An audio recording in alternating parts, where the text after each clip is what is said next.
Casablanca is one of the greatest American films of all time, and is a representation of the class, influence, and magnificence that Hollywood brought us. But there are many details in Casablanca that you probably didn't notice. Whether you've seen it once or several times, you might have missed out on these details. Join Facts First to look back at some of the hidden details in Casablanca that you probably didn't notice. The love story. A major aspect of Casablanca is the love triangle among Humphrey Bogart, Ingrid Bergman, and Paul Henreid's characters. Yet Humphrey was a bit nervous at first and felt he wasn't up to date on romantic acting. Ingrid Bergman wasn't sure if she should show affection to Bogart or Henreid. Michael Curtis had enough faith that Humphrey Bogart could pull it off, and he told Ingrid Bergman to show affection to both men. Clearly this worked, as the film became such a huge success and is considered one of the greatest love stories ever captured on film. This is often what makes a film a success, when a director chooses the right cast members and has full faith in their abilities.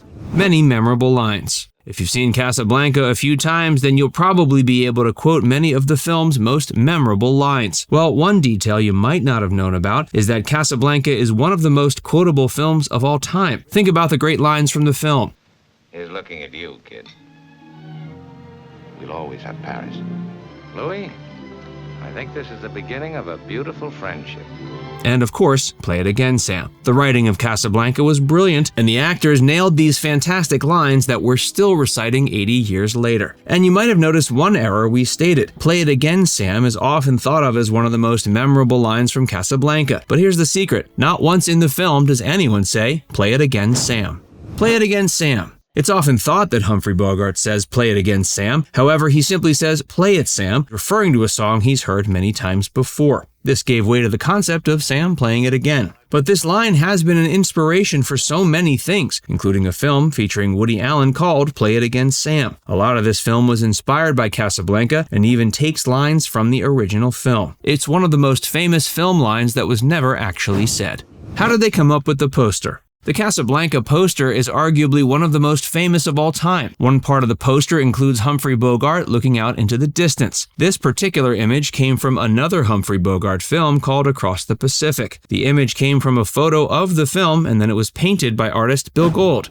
It was almost remade. One can almost consider it sacrilegious to remake Casablanca today, but in the 70s, one famous director was given a chance to direct a possible remake. Francois Truffaut was given a chance to make a French remake of the movie, but turned it down. He stated Casablanca wasn't his favorite film of Humphrey Bogart's, and he felt that many of the famous French actors, no matter how talented they were, wouldn't be able to replicate what Humphrey Bogart and Ingrid Bergman did in the film. One wonders how such a film would have turned out, and if there will be a remake of Casablanca in the future. Ingrid Bergman towered over Humphrey Bogart. When you watch Casablanca, you'll see several scenes of Ingrid looking up at Humphrey. What could be more romantic? Well, that was a bit of a challenge. Humphrey Bogart stood at 5'8", whereas Ingrid Bergman was taller than him and stood at 5'10". In many scenes, Humphrey had to stand on a cushion or a crate just to stand taller than Bergman. In some, he even wore platform shoes. The trick worked, as he certainly seemed to be at least 6 foot through the film. This video is brought to you by Established Titles. Have you ever been interested in being a lord or a lady? With Established Titles, now you can become one. For real. You could officially change your name to Lord or Lady and get it on your credit card, plane tickets, etc. You can even get it on your dating profiles. You can purchase title packs that give you at least 1 square foot of dedicated land on a private estate in Edelston, Scotland. With the purchase, you'll receive an official certificate with a crest. Your certificate features a unique plot number with which you can see the exact location of your land. Established Titles told me that the first 200 people purchasing a title pack using my link will effectively be next to my plot within a few minutes of walking. Depending on how many of you want to become a lord or a lady, we can build our little Facts First kingdom. They plant a tree with every order and work with global charities, One Tree Planted and Trees for the Future, to support global reforestation efforts. It makes an amazing last-minute gift. Established Titles is actually running an early Black Friday sale, plus if you use the code FV10, you get an additional 10% off. Go to establishedtitles.com/FV10 to get your gifts now and help support the channel.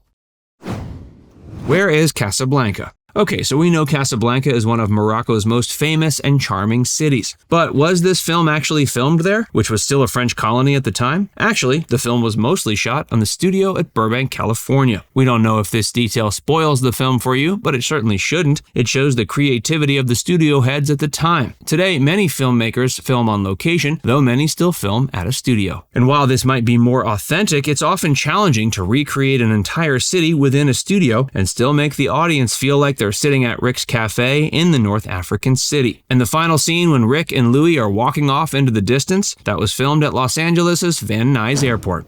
We had to rush to see Casablanca. Audiences rushed to see Casablanca in their local cinemas because the studio rushed to get it out to cinemas. While Casablanca was being filmed, the Second World War was raging on. The Nazis had captured Casablanca, and the studio wanted the release to coincide with the eventual capture of the city by Allied forces. The film was released November 26, 1942, at the Hollywood Theater in New York City. Later, the film had a wider release in '43, as it wanted to coincide with a meeting between FDR and Winston Churchill in Casablanca. The timing couldn't have been more perfect, and no doubt the right release got audiences rushing to the movie theaters. Bogie and Bergman. But what about Gable and Hayworth? Watching Casablanca today, one can't imagine anyone but Humphrey Bogart and Ingrid Bergman playing Rick and Ilsa. But there were two other huge stars originally considered. Clark Gable and Rita Hayworth were the original two choices for the roles. In fact, Casablanca was originally based on an unproduced play. The co-writer, Joan Allison, always had Clark Gable in mind for the role of Rick. Not only did she like Clark Gable, but she also hated Humphrey Bogart and felt he seemed to give the impression of a drunk and not a debonair actor who would own a cafe in charming Casablanca. Rita Hayworth was indeed cast, but for unknown reasons, she was replaced by Ingrid Bergman. There were also rumors that Ronald Reagan was considered for the role of Rick. In fact, Paul Henreid wasn't the first choice for Victor Laszlo. Originally, it was Joseph Cotten. Otto Preminger was originally considered to play Major Strasser.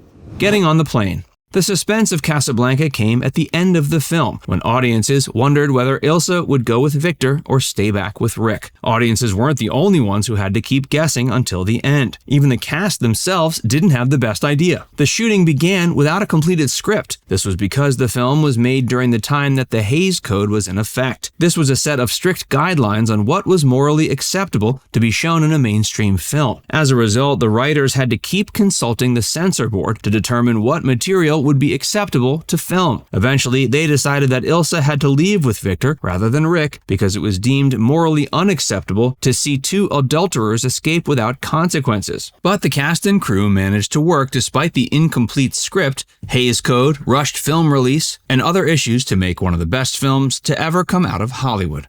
Now it's time to hear from you. Are you a fan of Casablanca? How many times have you watched this classic film? Do you think it's still considered essential viewing for young filmmakers today? Let us know in the comments section below.